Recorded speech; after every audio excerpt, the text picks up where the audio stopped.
Toi, quand tu apprends que tu es nommé au César 2022 dans la catégorie meilleur espoir masculin, je dormais, il était 11h du matin, j'étais dans le coltard, donc c'était un...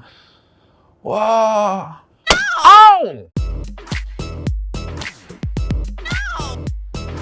C'était comment d'interpréter Cool Chain au cinéma? C'était assez grand, hyper compliqué, ça a demandé une charge de taf assez monumentale. Ça m'a permis d'aller loin et d'aller chercher loin un personnage comme jamais j'ai eu l'occasion de le faire. Radicalement opposé, sensationnel, à la une à l'appel, donc nique ta mère, les yeux ouverts. Après Cannes, le rap est de nouveau représenté au César, ça te rend fier? Ouais, carrément, ouais, je suis content. De toute façon, la culture urbaine est maintenant bien ancrée et je pense que c'est important de continuer à en parler parce que ça concerne beaucoup de gens. L'anecdote la plus improbable sur le tournage de Suprême. On était tout un groupe de 20 mecs, en fait. Faut savoir que tout le groupe qui nous entoure, qui entoure NTM, on était 20 à peu près jeunes, plus ou moins acteurs. Et en gros, ils avaient des pistolets Nerf. Et dans les hôtels, ils se battaient à coups de pistolet Nerf. Et il y en a un qui est passé à travers le mur de l'hôtel à un moment ou à un autre, ce qui a fortement déplu à la production et au directeur de l'hôtel. Voilà. Tu peux nous donner ton morceau préféré de NTM, Laisse pas traîner ton fils. Laisse pas traîner ton fils, laisse pas traîner ton fils.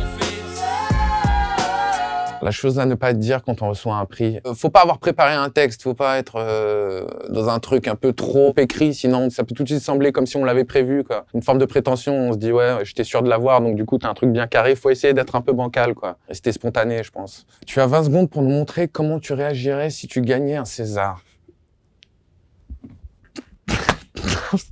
De ouf, putain.